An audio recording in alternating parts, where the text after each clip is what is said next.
Evening. This is Nintendo After Dark presenting Soccer. Succubus.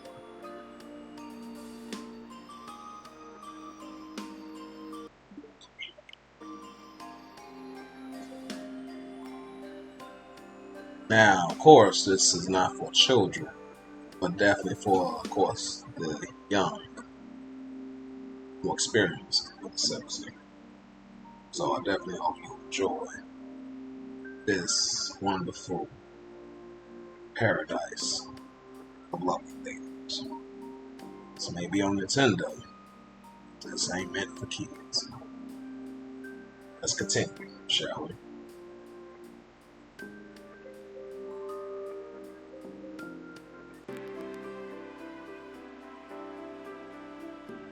Alright, Hiroki, calm down. Maybe the lens is broken. The camera itself might work. You just need to stay cool. Guy Hiroki just came back from being friendly. But pressure on this. Let's keep going. I extricate the heavy camera from my bag, trembling, sausage-like fingers, and reach for the on-off switch. I press it, heart hammer, waiting a miracle, but okay, no dice, huh? Camera refused to turn on. It's giving up the ghost completely. Well, that's just peachy.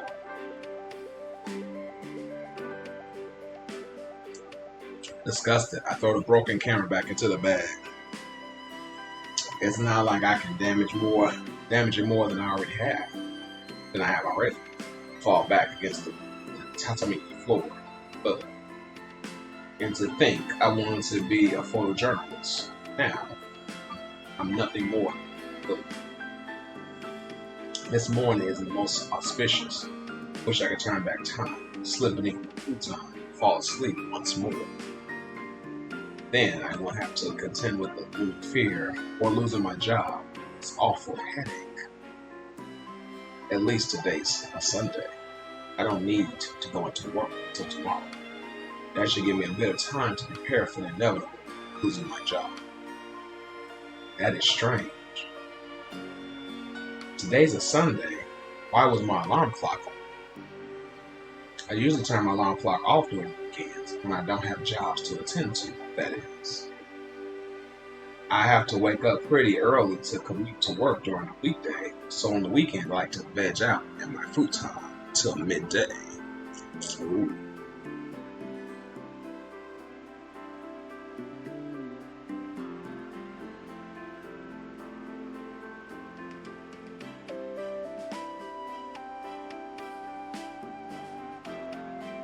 Did I turn my alarm clock on before I went to bed?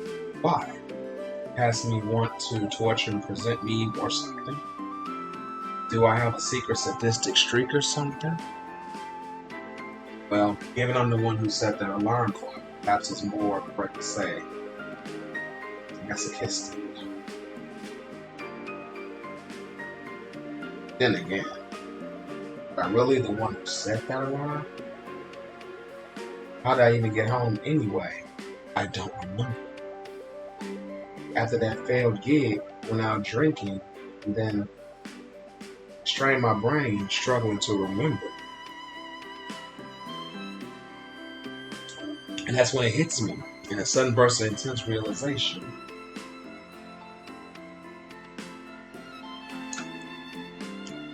Wakatsuki Marina. She invited me back to her office.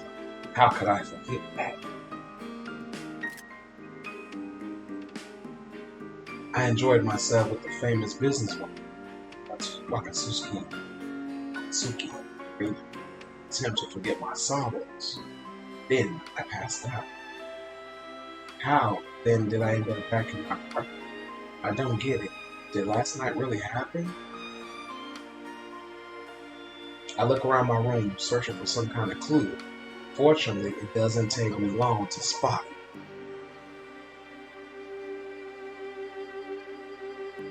There, lying next to my alarm clock, is an envelope. Is that from Marina? I open the envelope and slide out a pure white sheet of paper that reads thus: Dear Hiroki, thank you for drinking with me last night. Had a very good time. I hope our di- di- dialysis, proved to be enjoyable for you too. After you passed out in my office, I asked my chauffeur to drive you back. I found your address on the business card, which was in your wallet. Hope you can forgive me for something so personal. I asked the chauffeur to set your alarm nice and early so you don't oversleep. You drank a good deal last night, and I'm afraid you'll doze the get away if given the opportunity. Remember, early bird catches the worm. You might disagree with me, but I think it's important to wake up on time and don't go back to bed. Here. I've taken quite an interest in you. I'm going to whip you into shape if it's the last thing I do. Maybe you could look at it as a pet project. Yours, Marina. P.S. If you're worried about going into work tomorrow, don't be. I have connections, and I'll do all I can to smooth things over. I won't let your boss fire you. You're much too precious. Huh? Well, what do you know? Yes, I really did meet Wakatsuki Marina last night. It wasn't a weird fever dream after all. I'm not sure what Marina means by her PS, though. Is she going to talk to my boss about it? That'd be nice of her, but I'm not sure Wakatsuki Marina will be able to talk my boss over. He's a stubborn old goat. Well, stubborn old goats can be tamed. I should prepare for the worst, just to be sure. God, my head's throbbing so much it's hard to think. Sorry, Marina, but I think I'm going back to bed after all. I shuffle back to my futon and drop it inelegantly against the soft covers. This is too much for me to deal with right now, I'm afraid. If I don't get any rest, my brain will explode. My life's starting to feel like something from a TV drama. I just hope whoever's in charge of writing the screenplay of my life will see fit to tone things down a notch come tomorrow. Good night. The next day, safe. I jumped onto the train seconds before the automatic doors closed. In my haste, I pushed a couple of businessmen wielding briefcase to the side, and they tugged at me disapprovingly. Sorry, I'm sorry. I apologize to these men, head bowed, as any good youngster should. It's important to remember one's manners. After all, even on a day like this. It's a Monday morning, and the weather is swelteringly hot. I woke a little after 6:30, had a shower, ate a great breakfast, put on my clothes, and headed to the train station. Got on my train around 7:30 as usual, and now I'm ready for my daily hour to work. If my calculations are correct, alright, I should get to work around 8:30, though my workday doesn't technically start until 9. My boss is a hard ass, and he likes everybody to be present and accounted for far early. It'd be nice if I got paid a little extra coming in half an hour early, staying behind hours later. That's not how the world works. My boss isn't just a hard ass, he's also incredibly stingy. If I can find a better job a little closer to home, I accept it in a heartbeat. But it's precisely because I can't find a better job that I've been stuck here at this place for the last 3 years. It's enough to make a man cry, really. Well, when my boss learns fully extended my failures over the last weekend, I don't have to worry about this commute much longer. Marina said she couldn't be worried about my boss, but I don't know how much weight her reassurance will hold. She might be famous, but my boss isn't the sort of person to be swayed by celebrities. The train sways back and forth, rattling down the track. This particular compartment is full to bursting, and I'm being jostled from all sides by grumpy men and women. The train takes a curve, and I slip backwards. I accidentally stand on a businesswoman's foot, and she glowers at me. Sorry, I'm very sorry. I seem to be upsetting everybody today. Talk about losing friends and alienating. I try to shove away from the woman. There's nowhere else I can really go. There's barely an inch of free space in this miserable compartment, and my sides being poked and jostled with intrusive elbows. It's a hot summer's day, and the inside of this overcrowded train feels like a sauna. I already showered once this morning. I'm sweating already. Hope I don't smell bad. Time ticks by far too slowly. The train pulls in at a stop, and mercifully, a few people get off, and the woman whose foot I stepped on. Finally, I can breathe. Not for long. A new influx of people get on the train, more than making up for those who stepped off. Now the compartment's even more crowded than ever. What the?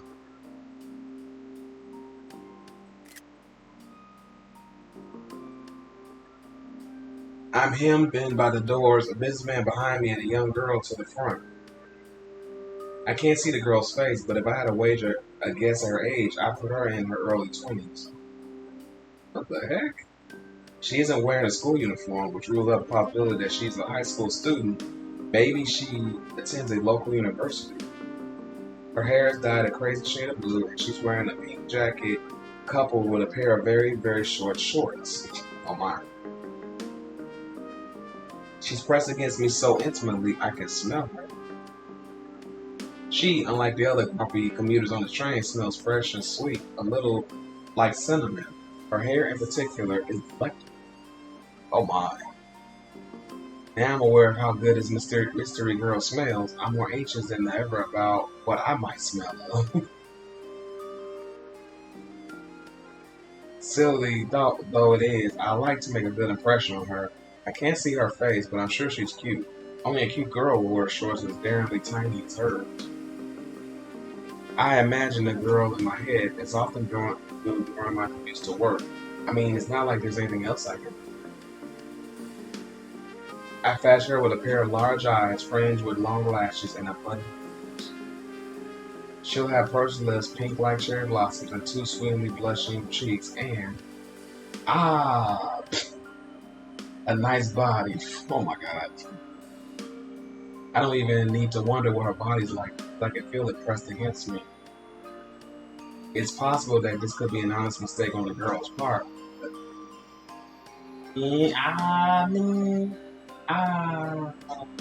Now she's moaning. I want to escape before they escalate further, but that's impossible. The train's too busy. This girl has me trapped, and she must know it. How am I going to wiggle out of this one? Hey, I draw close to the girl, a risky move, I know. Bring my lips to her ear. Might not be aware of this, but, I swallow, kind of pressing against me. I hope that this is some sort of misunderstanding. With a bit of luck, the girl was squeaking alarm and back away, her face burning. I like to resolve this problem peacefully without disturbing the people around us, but I know. Girl replied swiftly, nary a trace of embarrassment in her tone. What do you mean, you know? I know what I'm doing. Oh, you do? Then why don't you stop? I don't want to. This is too much fun. This might be fun for you, making me squirm, but this is a real problem for me. It's a problem. Don't like it?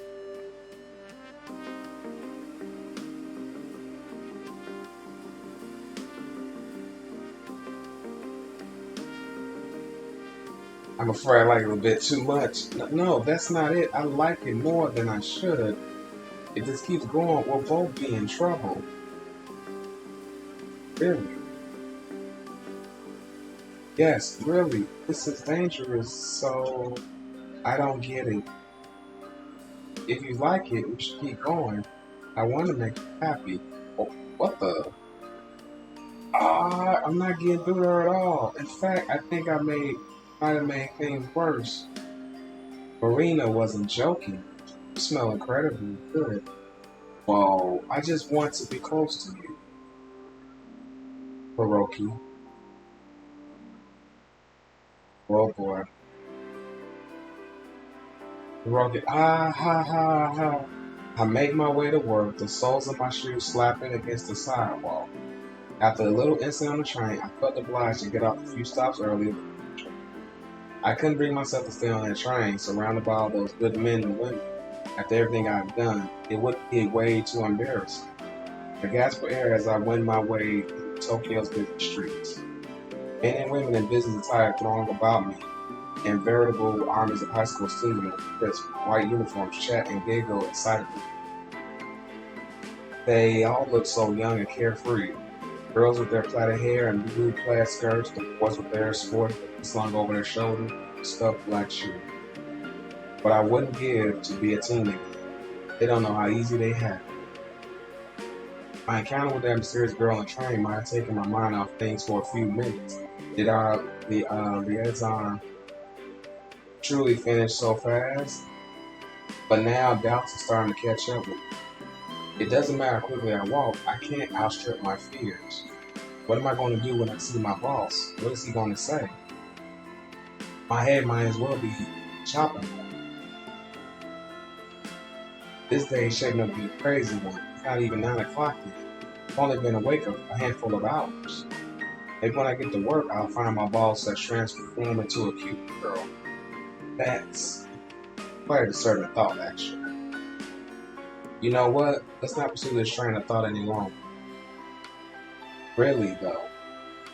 If I get to work and find my hilarious type of boss is transformed into a cute girl overnight, I won't even be surprised. At this point, it'll just be one more drop in the expanding ocean.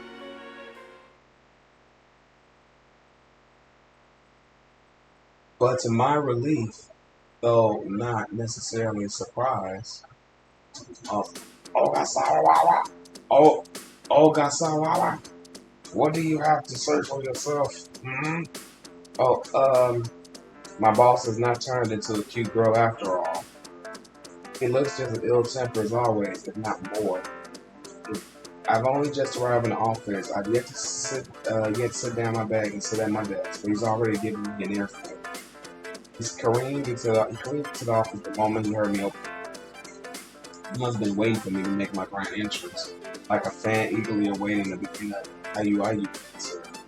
But unlike IU's loyal contingent of fans, my boss isn't holding a glow stick or wearing a shirt with my face on it. If he was, I'd be pretty freaked out in GL. Instead, he's holding a cup of coffee in one hand and a scowl upon his face. Judging by his expression and the way he's shaking, he'll spill that coffee if he's not careful. He's preparing himself for the mother of all rants. I'm so busted. Well, don't just stand there going, oh, you formless cretin. You know what you've done. Where's my apology? Oh, I'm sorry, boss. Sorry won't cut it, and you know that. Then why did you ask me to apologize in the first place? That's what I like to say. But I know, given circumstances, it better be not to infuriate him further. My boss has never hit anybody before, though secretly, I think he quite liked to. But the steaming cup of coffee in his hands is quite concerning. It would be very, very easy for him to accidentally slip in his rage and pour it all down.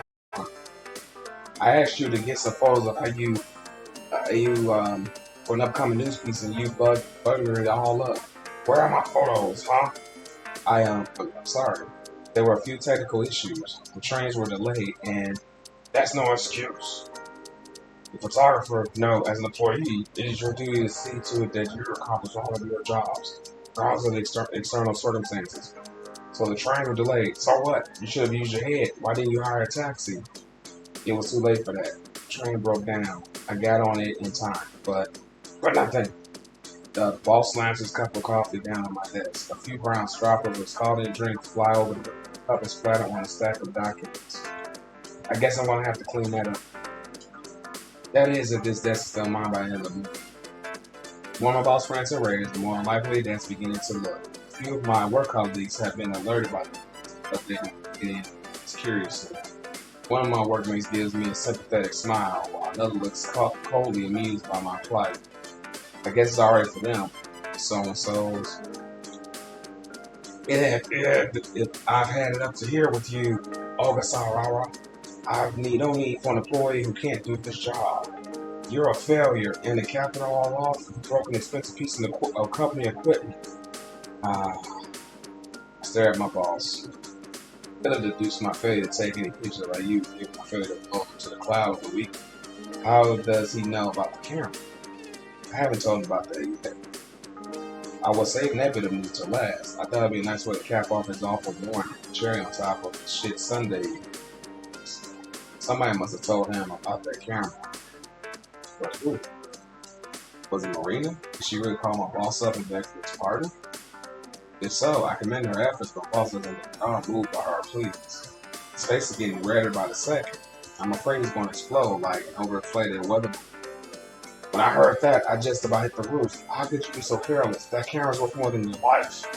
Our deadlines have all been pushed back because of your carelessness. How do you feel about that, huh? I look at my feet, my voice dropping to a whisper. I am very sorry, sir. What did you say? My boss leans in, cupping his ear with his hand. Speak up, boy. I can't hear you. I said, even more of my colleagues are watching me now. They're not even trying to hide their amusement. I bet they're all laughing at my expense.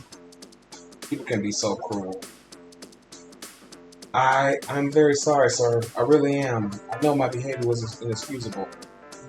Indeed it was. Not only did you make a hash of a simple job, but you also destroyed a piece of company equipment.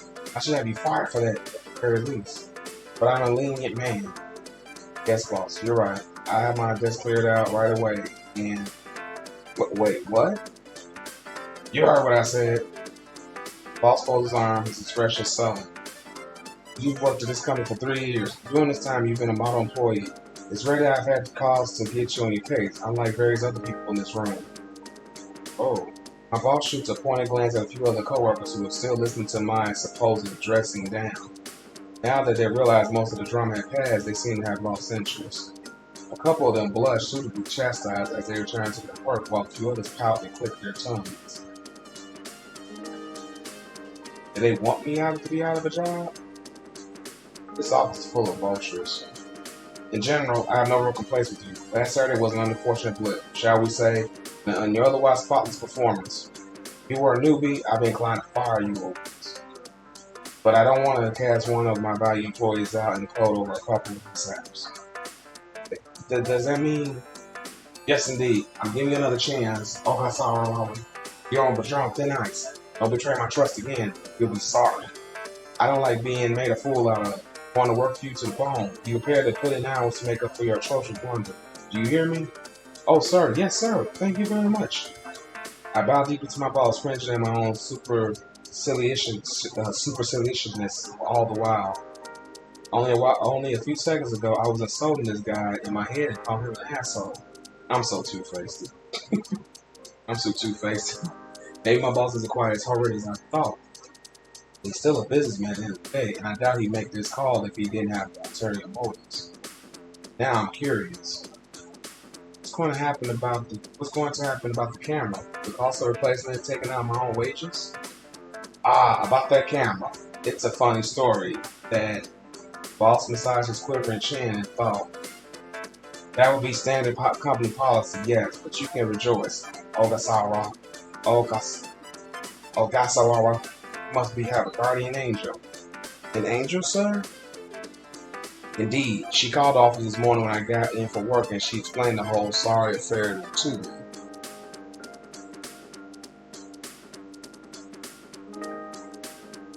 At first, I was incredulous. I thought it was some kind of prank. She was very persuasive. Still, my boss shakes his head, bemused. I can't believe that you know Wakatsuki Marina. Such a plain, unassuming man. You've got a surprising amount of connections. So Marie, he really did call my boss. That wasn't just talk.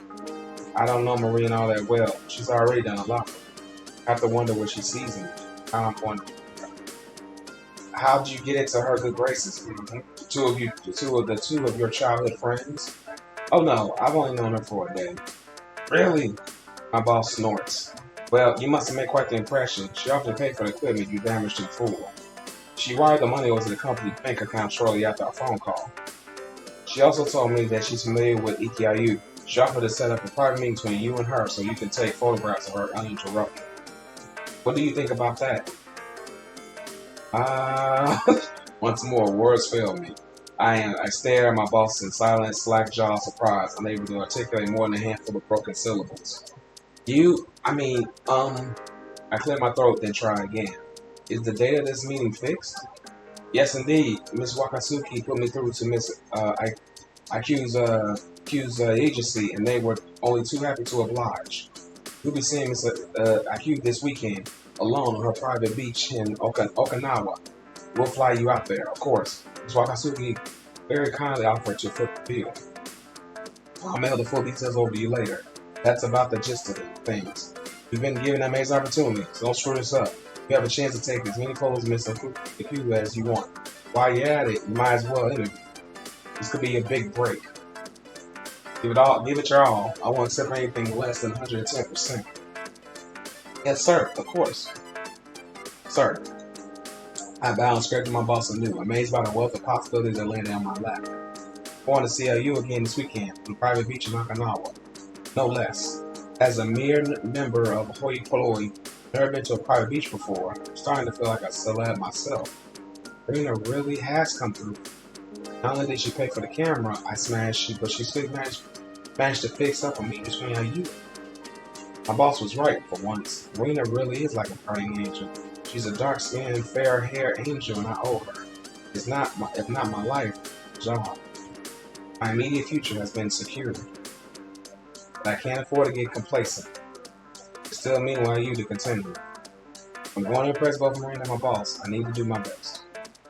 Now I've been saddled with all these responsibilities. I don't want to let anybody down. Oof, and juicy.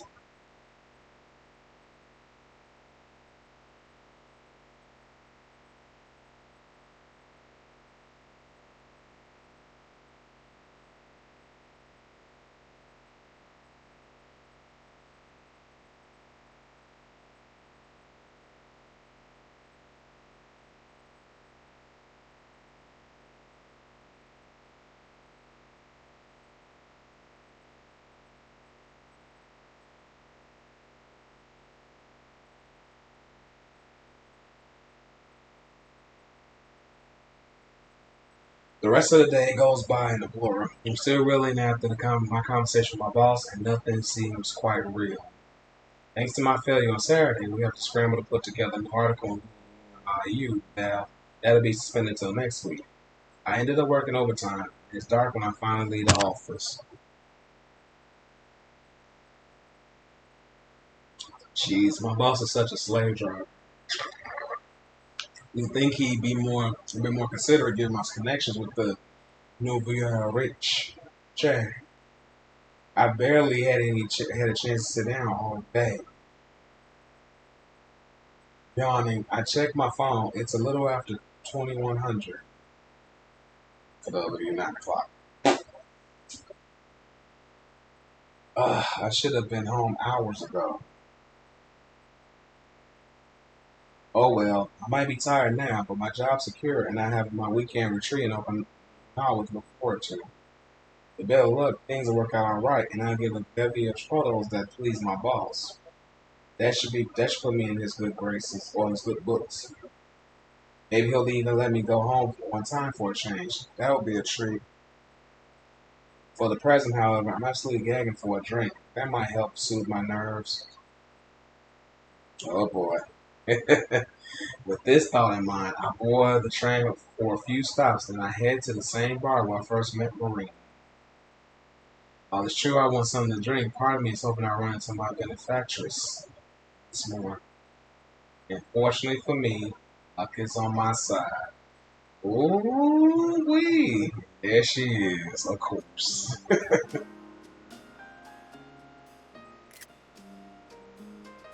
Marina sitting at the bar, one tone leg crossed over the other, just like it was during our first encounter. Her fair hair falls over her shoulders, and she nurses a glass in one. When she sees me, she smiles and she waves me over. Marina, why hello, handsome. Fancy seeing you here. It's a small world, Brokey. Just a coincidence. I felt like dropping by on the way home from work. Really? Marina inclines her head, a knowing smile playing about her lips. That's funny. I was under the impression that your workplace was a good half hour away on the other side of the Samita River, excuse me. Surely there are bars close by you to frequent, if alcohol's all you want. I, I had business to attend to on this side of the city, that's all. Don't read too much into it. If you say so, Lena laughs carelessly. I can tell by her tone she doesn't believe a word I'm saying. Not that that's very surprising. I don't believe a word I'm saying either. I'm such a terrible liar. Why can't I tell Marina her? I appreciate everything she did for me and I want to thank her. Truly, I do. She really did save my neck. But admitting that aloud, particularly in a crowded bar like this, would be embarrassing. God, I'm so stubborn. I went out of my way to find her. I'm clamming up. I'm acting just like a little kid. Finally. Shoot. Maybe Marina can read my thoughts. It hasn't been the first time I pondered this because she rests a hand on against my own and says softly, "It's all right. Tell me why you came. Tell.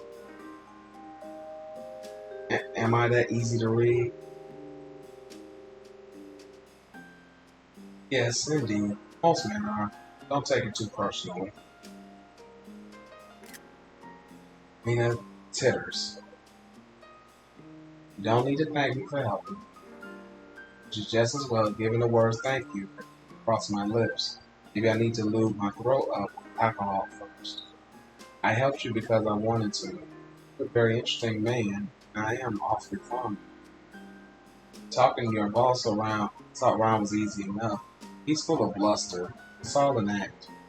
He's, I'm sure, earnestness melted away with a few choice words from yours truly. He did more than whisper sweet nothings in his ear. He told me you gifted a sizable chunk of set up a private meeting between myself and you. Well, say, he shrugs. I have wealth and connections. It would be a shame not to use it. Man, rich people are something else entirely. Enough cash, you can now open up almost any door. I'm kind of jealous, to be honest. More than that, I'm incredibly thankful. Bro, I can understand using your wealth and connection for your own sake. Why bother wasting on a loser like me? I'm a nobody. Now, I'll have less of that self-defeating nonsense. Marina squeezes my hand with her. I consider yourself a nobody. I find you quite intriguing. I like to dote upon you if I can, so don't worry, you pretty little hand. You say that, but I still have no idea why you want to dote on me. I've done nothing to deserve it. Virtual strangers.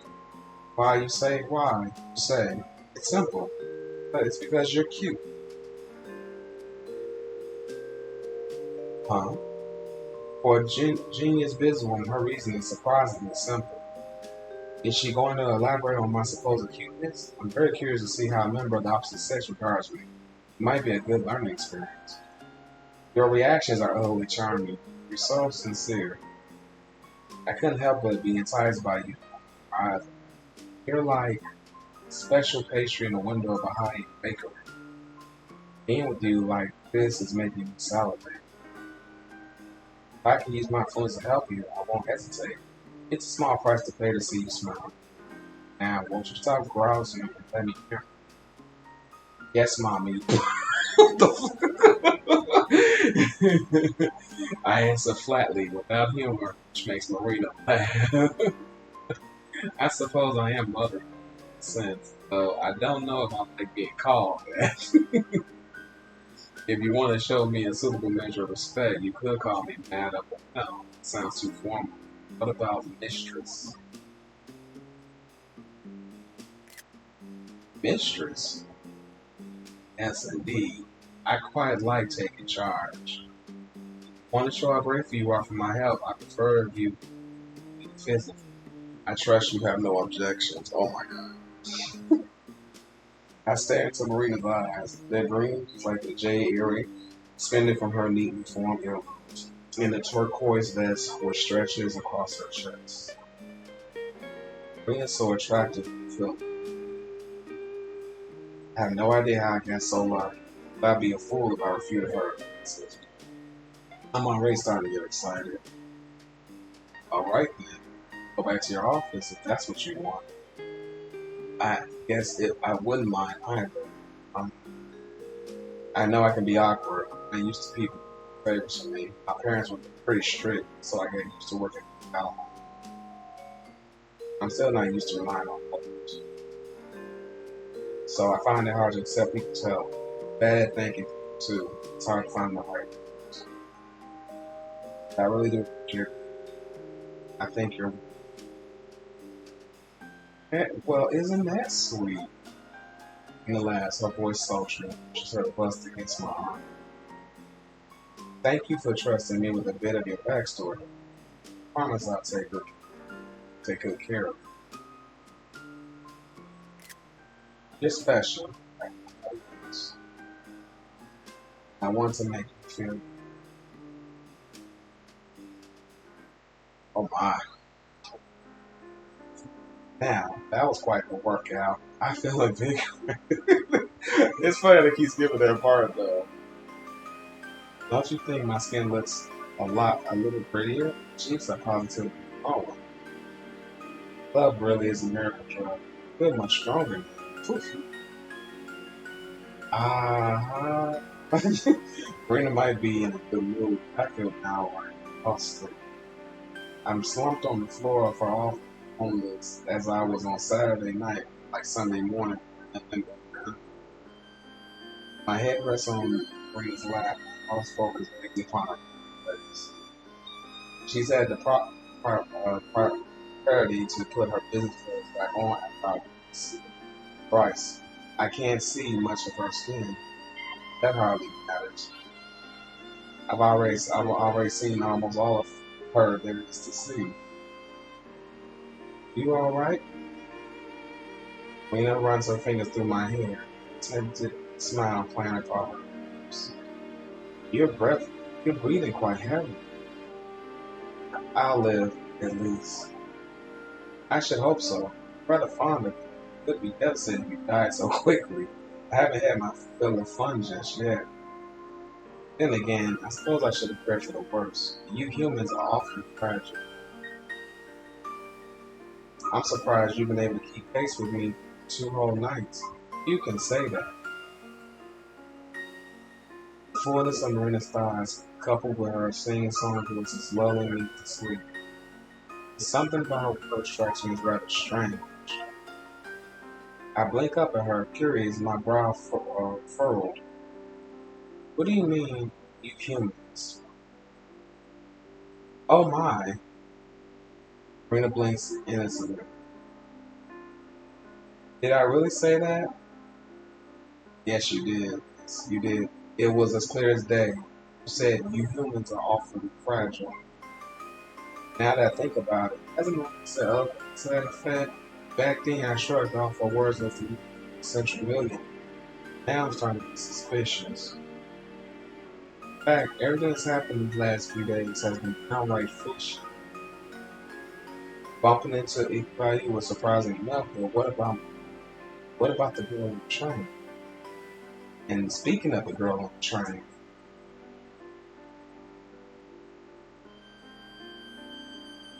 Marina wasn't joking. She sounded incredibly. My memory's a little hazy, but I'm sure she said that. She mentioned Marina's name. Who was she? And why did she know Marina? Something's definitely going on. I become this unassuming epicenter of a whole bunch of stranger encounters, and I want to get to the bottom of this. If anybody knows what's up, it'll be Marina. I just want to know.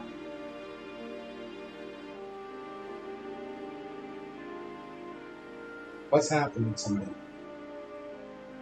Oh dear. Rena Tuts.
Okay. Rena Tuts. You must have had too much to drink. Nothing's happening other than a healthy amount of excitement. I've been having fun, it's true, but things aren't adding up. I'm a normal guy, but my life's been distinctly abnormal since I used concert. I maneuver myself off the flat with no small amount of effort. Shoot her a quizzical look. You're not the only attractive woman who's shown interest in me. You seem happy enough to me before she got mad and called me a pervert. And then on the train to work this morning, this weird girl started flirting with me. Called what she did, flirting. Strange girl. Did she have short blue hair? Yes, that's right. And was she wearing very, very tight pair of shorts? Yes, they were so shamelessly short.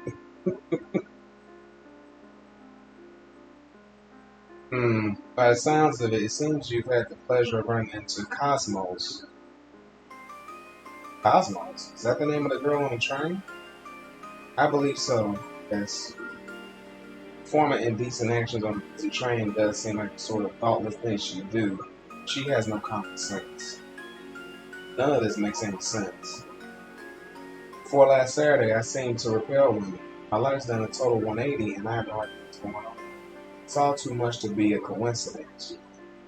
Hey, working yourself up to quite a lather, dear. Don't let it get to you too much. I'm trying not to, but there's a lot to take. I don't know what's happening. I have a Mia toys with a lock of her silvery hair, a small smile about her lips. At first, I attempted to keep quiet about all this, but I'm awfully fond of you, and I hate to see you squirm so. You've been a very, very good one, so I can let you in a secret. Make sure you keep it to yourself, though. It's highly classified information that could shake the core society as you know. Rena leans in, her lips inches away from my ear, as she whispers, "The truth is, I'm a succubus." Oh,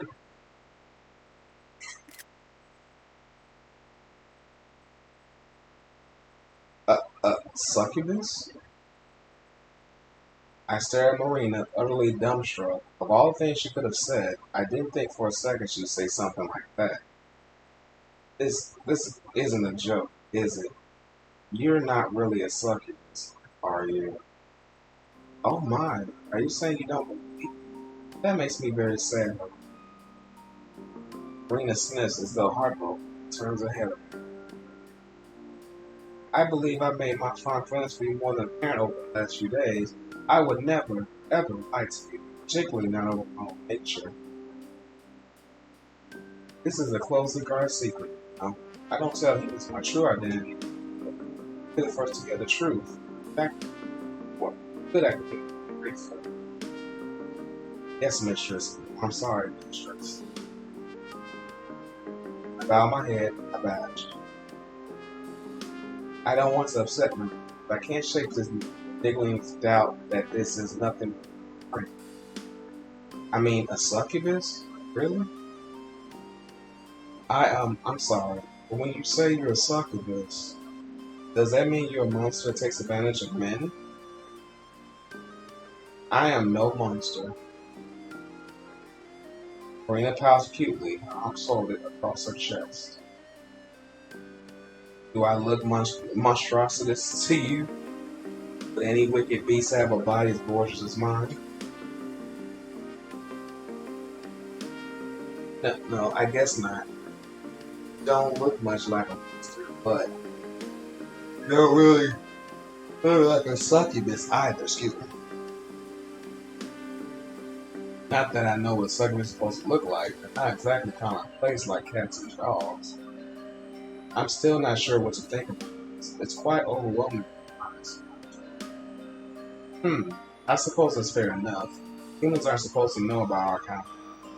This must come as quite a shock to you. I should have known you wouldn't believe me easily. You're not an incredulous child. Humans in the 21st century live in the era of logic and reason. That being the case, it's my job to show proof of my claims, and won't be able to deny what I really am. I would never normally show my real form to anyone. You're special. I like you a lot.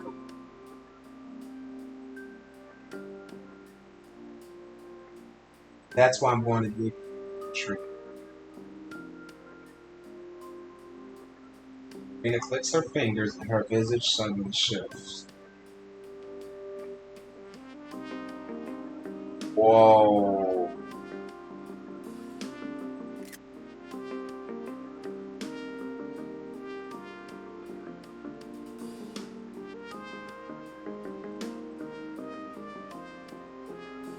Well, damn. Oh. Still very beautiful in my eyes, but hey. What do I know, right? She's still exquisite to me, though. Interesting.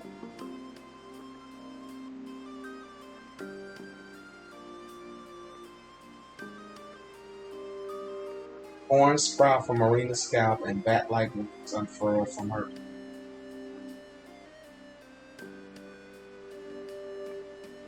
Her clothes, too, have undergone quite the transformation.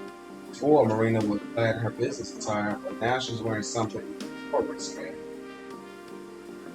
Red ropes wind about her body, and black leather is vacuum sealed about her arms and legs. She looks incredibly hot, as heightened further by the tail which protrudes between her chests.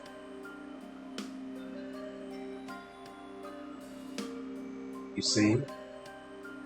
That I do. Marina shoots me a sultry look, eyes half litty.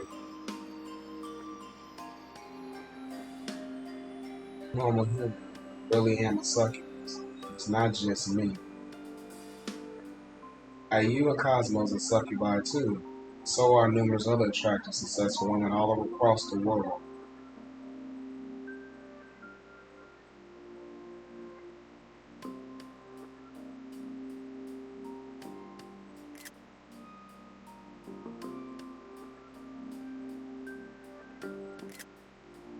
What? I don't. I try to say something semi-sensible. Words fail me. This twist has completely blindsided me, robbing me of my speech faculties. My brain's starting to overheat, much like the overused photocopy. This is really incredible. You say that the world is full of succubi, just like you. Yes, indeed. Living amongst humans since the dawn of time. Many of society's most famous revered women have been succubi. Like Cleopatra, for instance. It's a wonder how few people know about it, really.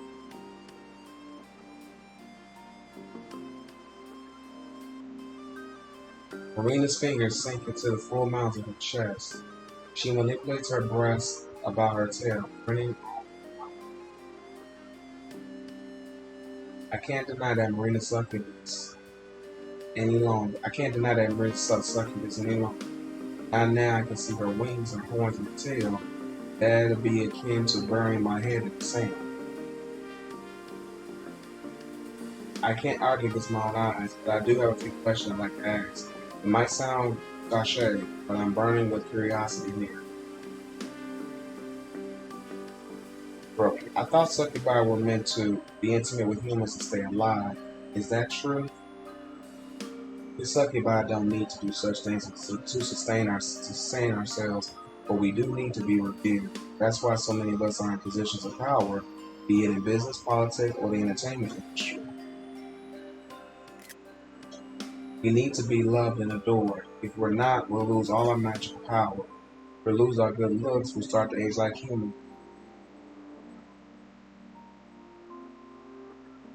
The succubi work long and hard to keep humans in our thrall. That's why I'm sacrificing so much for my business. It's why you push yourself to be Japan's number one idol, and it's why Cosmo. Well, I can't pretend I understand her particular line of work. Oh, in any event, the succubi are much more than lazy sleep creatures. They're hard-working, active members of society. We do our best to demand respect, and the more our fame grows, the stronger our powers get. Makes sense. That being said, we do have a lot of stamina. We're well versed in giving humans pleasure. And there are certain humans who attract our attention more than others. Some humans have uniquely sweet scents, like ripe and juicy fruits. These humans call to us. When we succubus find humans who resonate with us, we do all we can to make them ours. You are one such human, Roki. Call yourself average and ordinary, but your smell is incredibly good. In all my years of living on Earth, I'll never.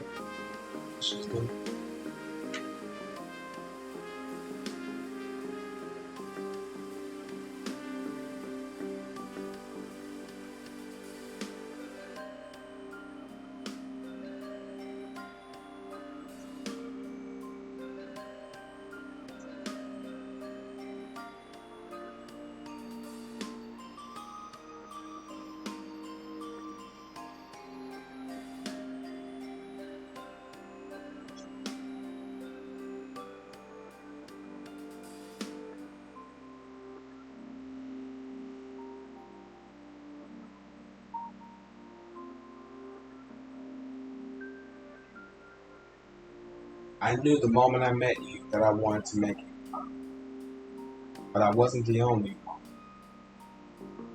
After talking with you, it seems your sin is quite the influence upon her, too. Just one whiff of you made her lose her self-control. She was this close, Rena gestured with her fingers, to making you her own. Oh, right. This remark might seem a little inadequate, so this information overload. Well, what was I supposed to say? I have no idea how I meant to react. In less than 5 minutes, I learned that succubi exist, that I possess some sort of smell that marks me out of as being particularly tasty. That explains why all these attractive women have fallen over themselves to be me, but it all seems a bit too convenient. If I'm really that attractive, why didn't succubi try to proposition me? Maybe they did, and you didn't realize what they were. I've been in a relationship before, haven't I guess so. Yeah. I'm no alpha male. I've had relationships in the past. I'm not crass enough to keep count, but I've slept with at least half a dozen girls. My longest relationship was in university, lasted for a couple of because my girlfriend was all over me to such an extent it was kind of scary. She used to break into my room at night to watch me sleep, and sometimes she tried to grab me in the middle of lectures. In the end, I broke it off with her. Her enthusiasm was flattering at first, but after a while, it got a bit too much. Was she a succubus too? I wouldn't be surprised if you've attracted several succubi in your time. In fact, I'd be more surprised if you hadn't. You're incredibly cute. I've only known you for a few days, but I'm incredibly fond of you. I want to make you mine. But therein lies the problem. My sisters must have heard me talking about you. They're awful gossips. They're awful gossips, really. Whenever I find a handsome boy to play with, they try to steal him away from me. It's like a sort of game. It seems like Cosmo's already found you. That should be fast. My sisters will all start coming at you, desperate to claim your heart. I hope that you have enough stamina to handle all of us. As a succubus, I don't mind sharing my comforts.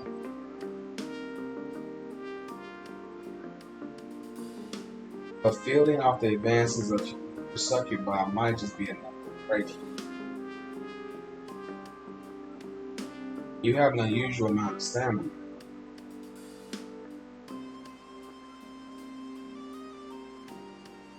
But you're still a human at the end of the day, and you're far more fragile than me.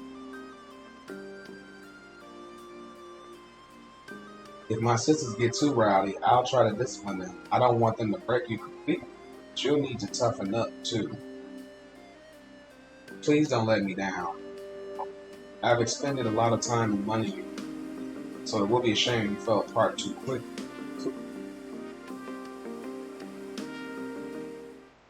Oh my god. Jeez. Beep, beep, beep, beep. What? I'm woken the next day by the shrill beeping of my alarm clock. A teeny ring pierces my skull like a screw, and I wince. God, would it kill you to be quiet for like 5 seconds? My alarm clock, of course, doesn't listen to me. It's an inorganic object that can't think or feel.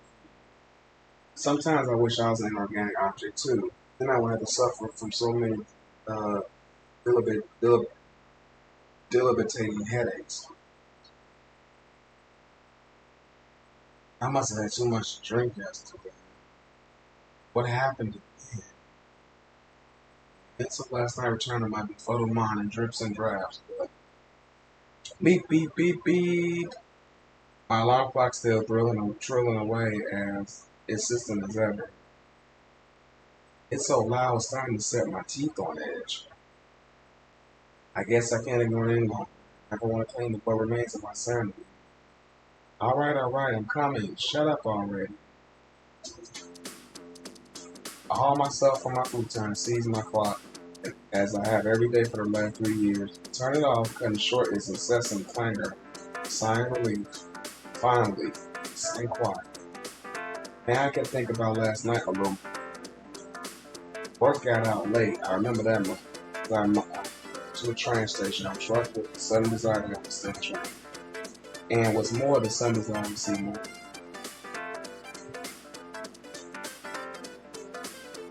I traveled across Tokyo to that classy bar where I first met her. I hadn't seriously expected to see her again. Bad luck must have been on my side, but there she was. We talked for a little and drank rather more than a little. Then she invited me back to her office. We spent a long time there, and then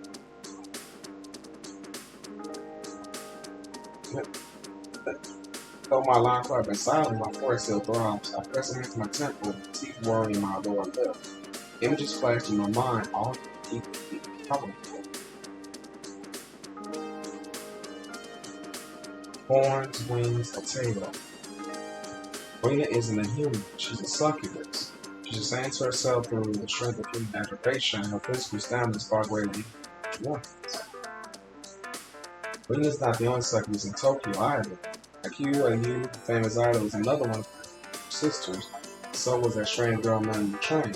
Cosmo, I think Marina said her name. Cosmo's.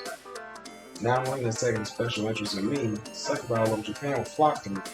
Marina warned me as much as before she could ask her chauffeur to take me home. My sisters will all start coming after me, desperate to claim your heart. I hope that you understand me. Did that really happen? It sounds patently unbelievable. But the longer I lie here, the sharper the memories become. Really, the succubus? She transformed before my very eyes. I might have been drunk last night, but I wasn't so fresh. I got in a ridiculous scene like that. Well, my imagination's not that. That's why I wanted to be a poet journalist rather than a writer. I'm a skeptic. I can only see my own eye. I'm bad at playing pretend. A few days prior, I would have scoffed at the mere idea of succubus. But Marina's and human features have swept mine down to the side.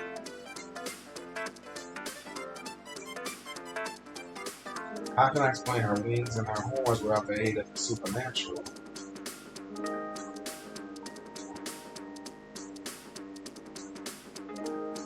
Waka Suki sure is incredible. More ways than one. I roll over my futon and sigh. Since it's a Tuesday, I need to get up, freshen up, and get to work. My daily grind seems much less pressing than mine's almost entirely because of Wakatsuki Marina was Succubus sisters. What's going to happen?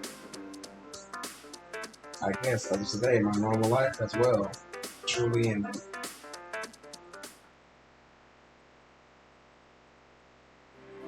Despite my ominous portents, however, the day unfolds more or less the same as it always does. I get dressed, eat a hasty breakfast, shove on my shoes, and head off to work. I catch the 7:30 train as per usual. Glass at the door slides shut with a hiss. My hour commute to work passes unbidden. Though I keep my eyes peeled, glancing this way and that through the crowds, I see nor hear of the cosmos. I arrive at work a little after 8:30 and phone rings. Hence, I set to work on the task my boss set me the day prior. Work finishes at 1700. Much to my relief, I've worked with overtime so much I can't remember the last time I left office while the sun was still up. Maybe some benevolent God heard my plaintive prayers the day prior and decided to throw me a bone. I walked to the train station high spirits and board the train back home. The afternoon train headed for Tokyo suburb, almost busy as the morning train headed right into its heart. I hammed in as always by business men and women of various ages with a few high school kids thrown in from the village. Busy men keep their gazes cold and unapproachable, with narrow eyes fixed upon the scenery as it flies past the windows. The high school students, meanwhile, are busy chattering amongst themselves, tapping on text messages and giggling jokes. Young kids must have had busy days themselves, full of rote learning and club activities. They're bursting with energy. I can't help but envy. I wish I was young too. You might not think it to look at me now, but I was pretty popular back in high school. I've always been tall for my age, so I played on the school's basketball team. It had netted me quite a lot of respect among my classmates. In my last year of high school, I even managed to snag myself a girlfriend. She wasn't the prettiest or the smartest girl in the class, but I liked her. Even now, I can remember her serious face and her dark hair. I broke things off with her when we graduated high school and went to university. It was a mutual agreement. We're too young and immature to commit to a long-distance relationship. I don't know if I miss her per se, but back to the time we spent together. She wasn't a cheerful giggler like the high school student on the train. She was unusually quiet and calm, but I think that's what drew me to her in the first place. She wasn't drop-dead gorgeous, but she was pretty. Her charms were understated, very traditionally Japanese. She had delicate features, pale skin, and a snub nose. She always needed to take my studies seriously, and since she was rather she tried to make me lunch too, but her cooking skills were so hard. That might be good. Her hamburger steak was tougher than oatmeal. Her rolled egg omelet split down the middle. Ginger chicken was far too salty. I tried my best to eat her food, but I always ended up huddling in the restroom gagging. I made her scowl. She scowled when I looked at the girls too.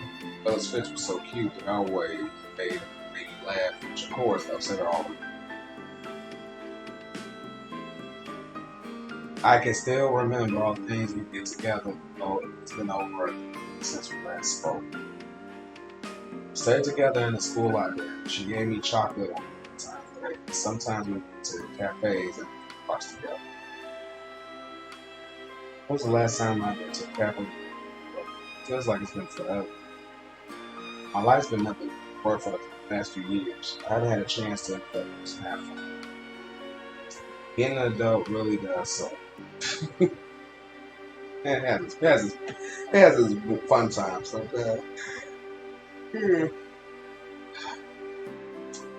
it'd be nice if I could go on a date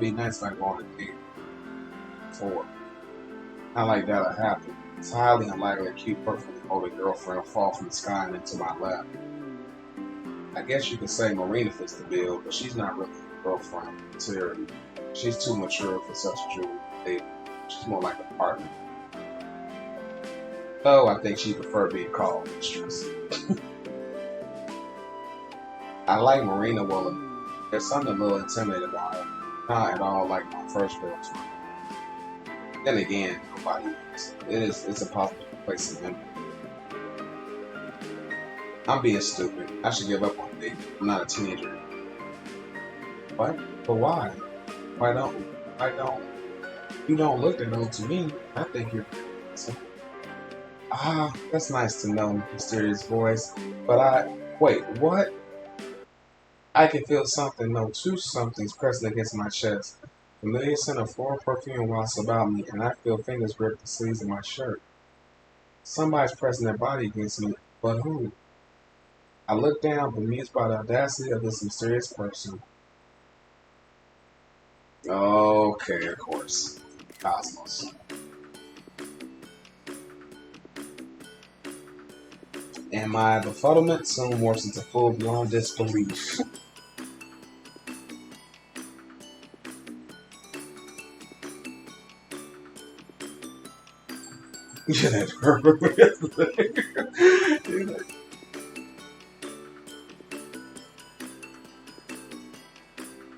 Huh? Girl inclines her head. Do you really think I'm cute? You're incredibly cute, but that's beside the point. This is really a surprise. Fancy seeing you here. I recognize the girl, or to be more precise, I recognize her body. Never got to see her face during our last encounter. Her spine was pressed against my chest. Her derriere resting snugly against me. I'm quite intimately playing behind of her. Her face was something mystery. Now I can finally see what she really looks like. I can say with certainty that she's just as adorable as I anticipated. Her eyes were as a soft amber cute lined with long lashes. Her nose is small, cute bud, and her lips are faint and shine with gloss. Her hair is lilac, but it fades into icy blue around the tips. It's cute in a rough kind of bob, and part of it's tied back in a sturdy ponytail. Top of her head is perched a pair of cat ears. Don't look very practical. I'm not sure what purpose it served, really beyond an aesthetic one.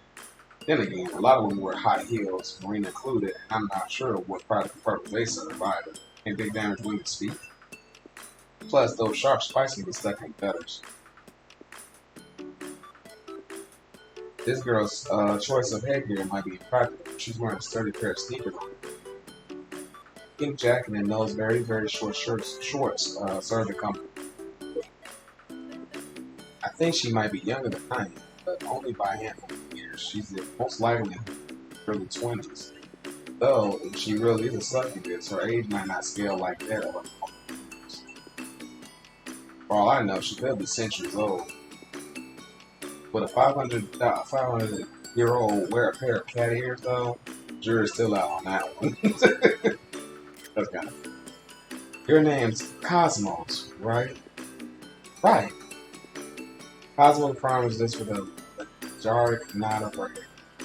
There's something a little off about this girl, actually. And no, I'm not just referring to the cat ears. The movements all seem a second or so ago. And then there's the fact that she's pushing herself into her train. Doesn't this girl understand the concept of personal space? How do you know my name? Marina told me. She explained who you are yesterday. You're a succubus, right? That's right. Cosmos nods once more. Her stubby ponytail bouncing. It's not the only part of her name that survived her. Try not to stare too blank. So, you know everything. Marina told you. Yeah, she did. Oh, good. Cosmo smiles. That makes this easier. I don't like explaining things. You're an act first, ask questions later kind of girl. I don't like asking. It's awkward. Talking with people is difficult. But I want to try and make an effort. Hiroki. Cosmo pushed her chest even more firmly against my body. I know we're still strangers, but I like you a lot. I want you. Me? Yes, you talked about you. Karina too. Said you smell good. They're not wrong. Cosmos inhales deep, her nostrils quivering. You're addictive. Sweet like candy. Marina is picky. Taste is discerning. She likes you. You must be special. I like you too. So, let's go. The train begins to slow as it pulls to the next station. It's not the station I want to get off at. Cosmo doesn't seem to care about little details like that. She grabs hold of my hand, her fingers winding with mine. Her fingers very small, and mine dwarfs hers. She's small and pixie-like. She's incredibly insistent. Hey, Cosmo, wait! I try to pull away from her, but she doesn't listen. Train's automatic doors open with a hiss, and Cosmo drags me forward, used by numerous passengers. Before we're all struggling to get off the train, I find myself pushed forward. I feel like a fish trying to swim upriver, current, or in this case, Cosmo's tiny beam. It's far too strong. I'm being swept away. But what do you want with me? Where are we going? Cosmo glances at me over her shoulder. Her arm behind her hair fluttering. She smiles and says sweetly, "On a date."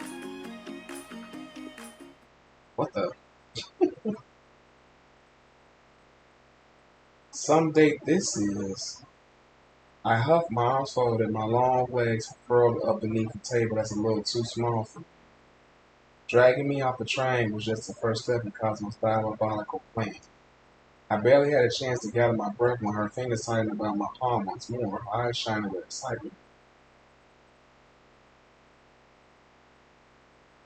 We're going on a date, Hiroki. You need to hurry.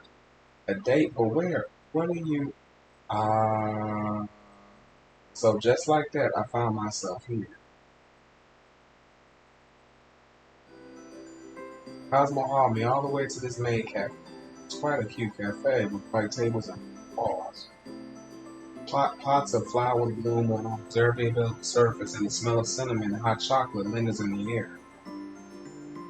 Waitresses bustle past, their black flats slapping against the wooden floor. They greet customers with cheery cries of "Welcome, Master," "Welcome, Mistress."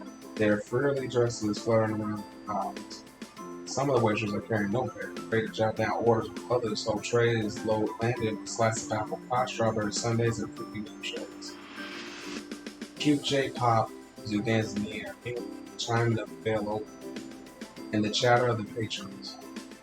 I think I recognize the song. Actually, isn't this one about yous? This cafe isn't a bad place to go on a date, I guess. There are a few couples here, other than Cosmo, laughing and all, eating one another bites of cake and holding hands on the tabletop. Cosmos was my girlfriend. I feel right at home. Cosmos isn't my girlfriend. In fact, I hardly even know her. Things are progressing way too fast. I can't wrap my head around this. Oof. You said you wanted to go on a date. Serious? What do you see in me anyway? You trying to get one over on me?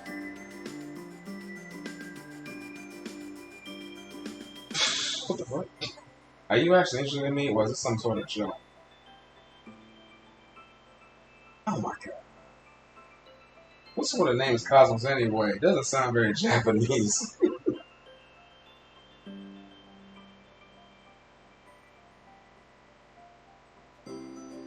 Then again, you are a succubus. I guess it makes sense that your name isn't Japanese.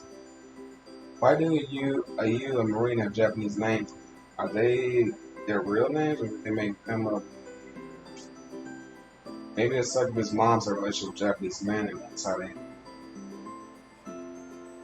How long have you been on Earth anyway? Is there some sort of succubus realm out there where you guys live?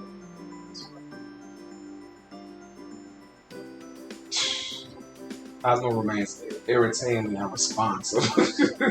Shit. I've asked her dozens of questions since our smiling waitress showed us to our seats, and she hasn't said so much as a single syllable.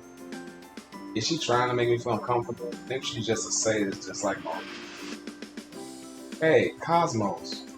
I slammed my palm against the table, hoping for some kind of response. Why'd you bring me all the way here if you're not going to talk? What are you doing in? Oh. Cosmo blinks. She sets her phone down, then looks at me beneath her eyelashes. Sorry, Hiroki. I was doing something important. It didn't look like you were doing anything at all that important to me. For the last 5 minutes, Cosmo had been snapping pictures of her ice cream sundae, which kind waitress already brought over. She must have taken hundreds of pictures of that frozen treat from all sorts of angles. Her tongue stuck out all the while.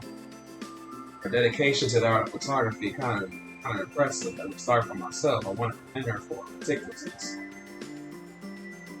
But another big part of me feels incredibly exasperated. Thanks to the invention of camera phones, millions of people across the globe fancy themselves as pro photographers. You see people like Cosmos everywhere taking snapshots of every aspect of their lives so they can upload them to social media. For some reason, people seem particularly fascinated with taking food pics. I wonder why that is. Yeah, I wondered the same thing too, to be honest. I think I'll ever understand that. Maybe it's because everyone, no matter the age, gender, or personality, has to eat. Easy to farm life by uploading pictures of food, particularly cute food like Cosmo Sundays. Cosmo Sunday. I'll admit, her Sunday does look good, but I don't think there's anything that special about it. Try being a real photographer and see how difficult it is then. This is important, very. Cosmo returned my grumpy scowl with a small, serious nod. I need to take photos. I'll upload the best to Rapid Pound. Rapid Pound? Social media site with a questionable name? That's right. Another nod. You might not know this, but I'm a little bit famous on Rapid Pound. To upload at least 5 photos a day, or I'll let my family. Define a little bit famous. I have 3 million followers. Shit. Cosmo replied in such a simple, matter-of-fact tone, it takes me a few moments to process the full weight of her words. When the penny finally drops, however, I find myself gawping. 3 million? That's right. I've only had a Rapid Pound account for a few months, but I've become quite well known. I'll say there's something of an understatement. Something you got that. It is? Yes, a lot of famous actors and singers have less followers than that. I don't keep abreast of social media trends. I'm too old and irrelevant to worry about online clout, but I'm not completely clueless. I've been on Rapid Pound before, and I have a few ballpark figures to work with. Let me see. I take my own phone from my pocket and search the Rapid Pound. I pull up the cues I use profile and scan through it.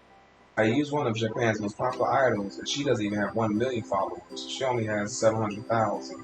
Shit, that's still a lot more than what even I get. Oh, yes, I heard about that. He was very angry, she said. Cosmo clears her throat, then launches into an eerily accurate impression of accuser. Shrill tones. Why do you have more followers than me? You don't have any special talents, and I'm way cuter than you are.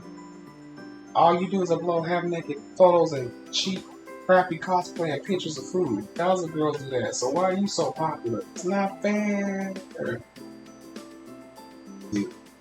Cosmo's impression about you might be a little too spot on. Actually, I whine, and I have to clap my hands over my ears to blunt the worst of it.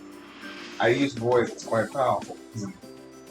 It really is. She has strong lungs. No one can shout loud.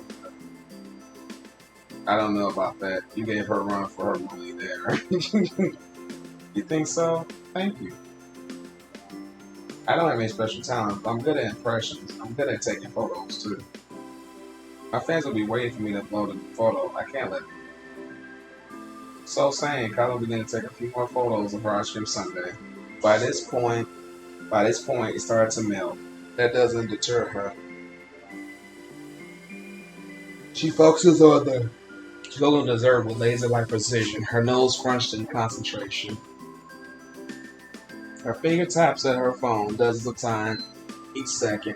The flash sputters accordingly. I watched Cosmos leaning back in my chair. I thought she was a silly, fearless girl like the high school girl students back on the train, but maybe I was mistaken. For an influencer, she's surprisingly hardworking. Now, I wonder, hey Cosmo, what's your rapid account? Why? Do you want to look me up? I'm curious, yeah. I want to see what sort of stuff you've been posting. So, you're interested in me?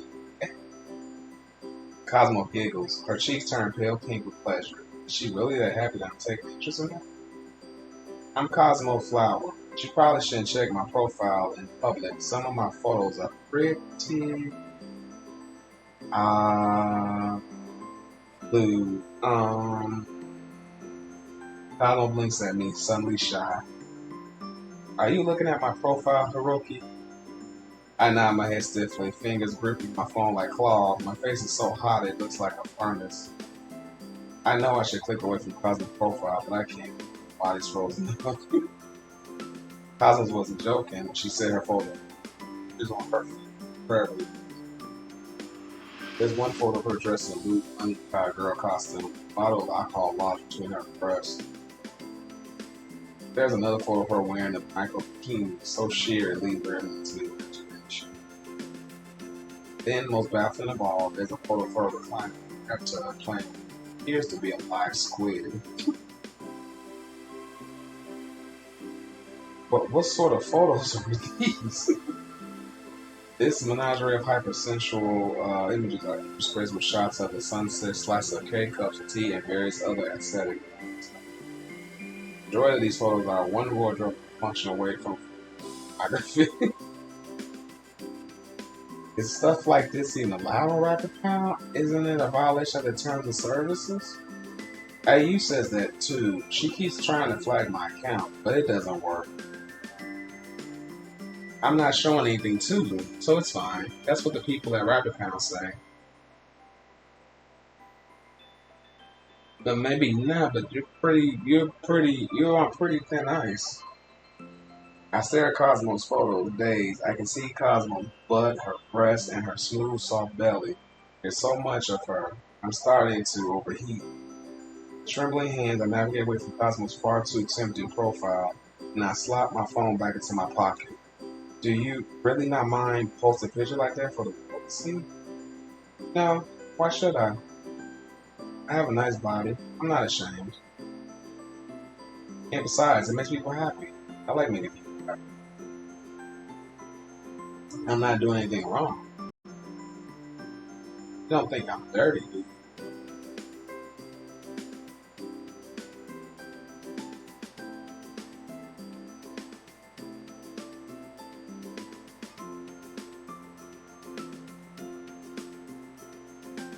No, I guess not. Since you're an adult, you can do what you want with your body. You've all got to learn it somehow. Hey, I knew you would understand. I have a few fans. 3 million followers is definitely more than right there now on bots.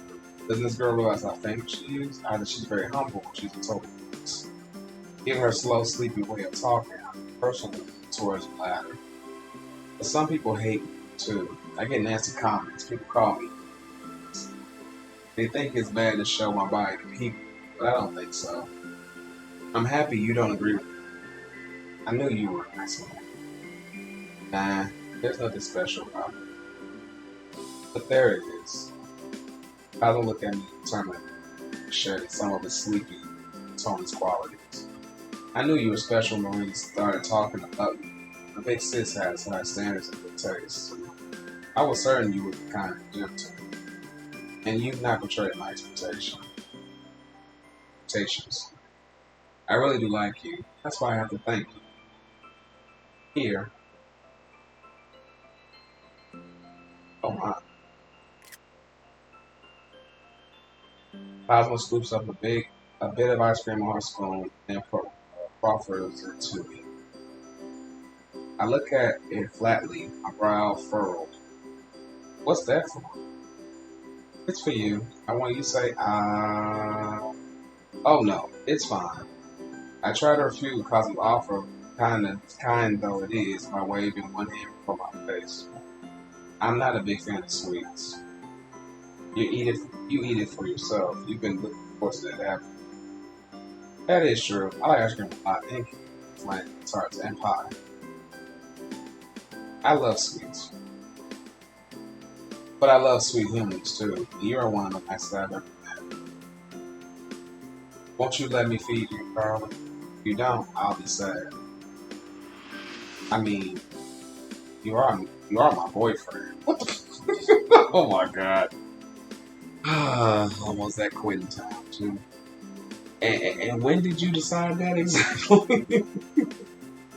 Yesterday, when we were on the train. That was the first time I've ever been so close to him. Huh? Really? Yes, really. That hard to believe? It is a little. I mean, I thought you were a succubus. I am a succubus, but I'm not like my sisters. I can't sing and dance like I used to.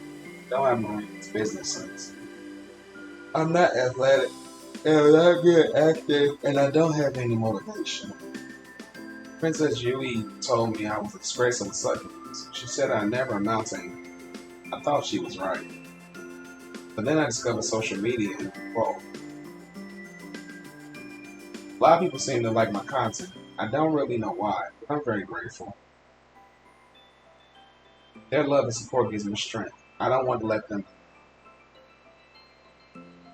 AU complains a lot, and Marina doesn't understand my success. Among us succubi, I'm a total weirdo. At least she honest. And I'm socially awkward. That I can understand. I find it hard to talk to people face to face or tell them what I. Most people are kind of scary.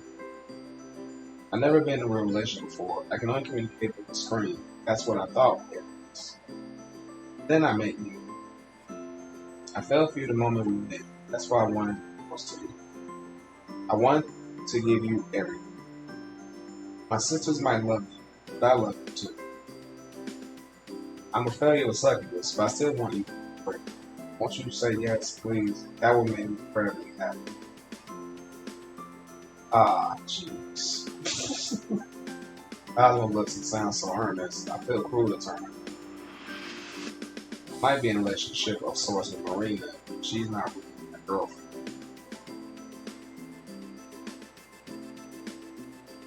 She doesn't seem to care much about exclusivity. In fact, she told me this might happen. My sisters will all start coming in.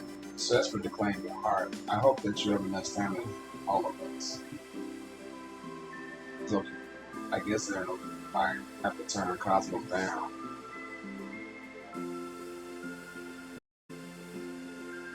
She's a bit strange, it's true, but she's very earnest. She seems to be genuinely like me, though I can't figure some why.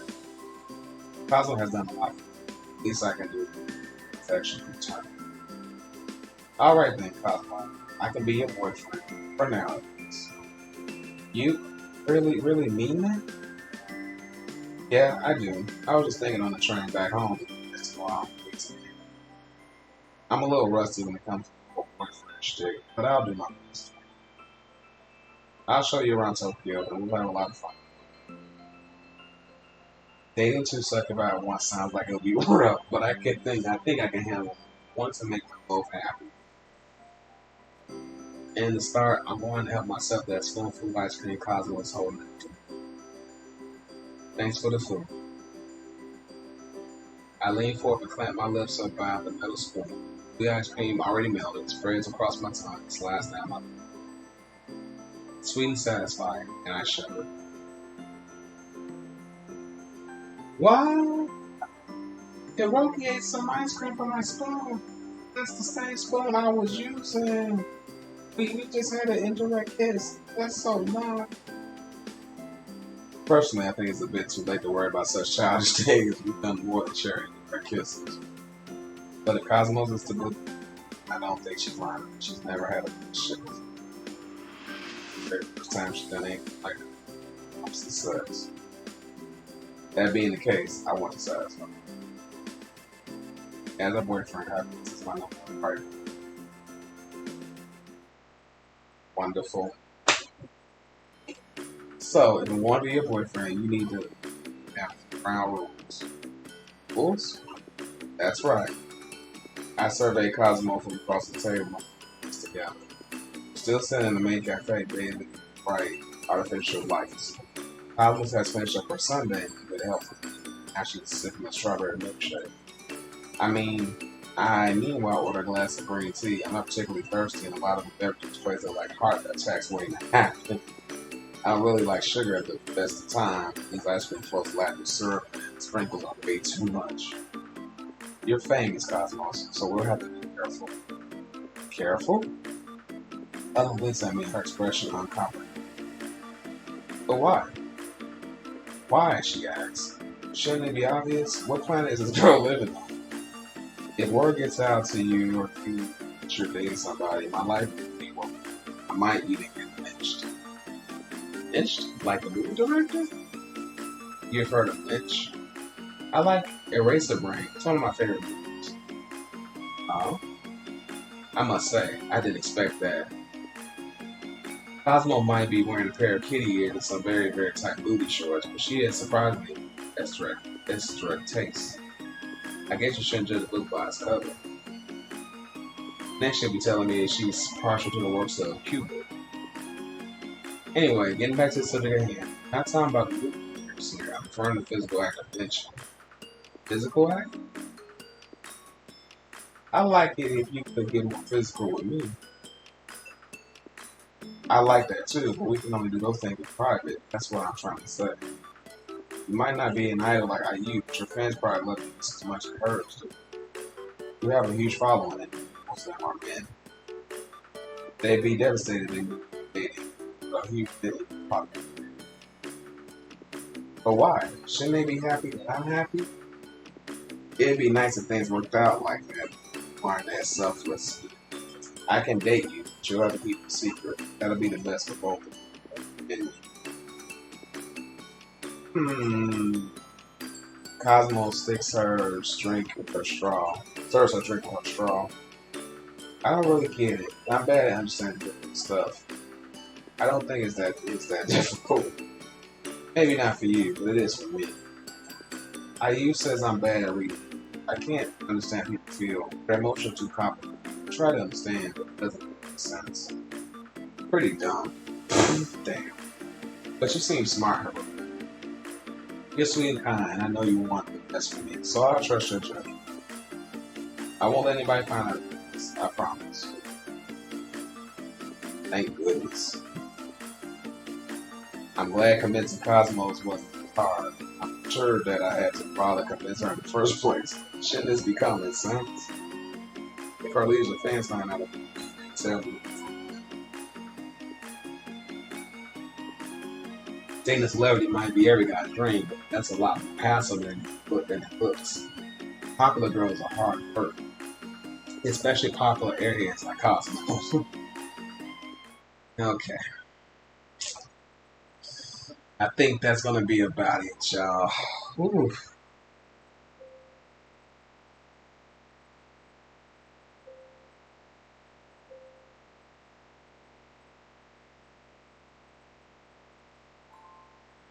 Ooh.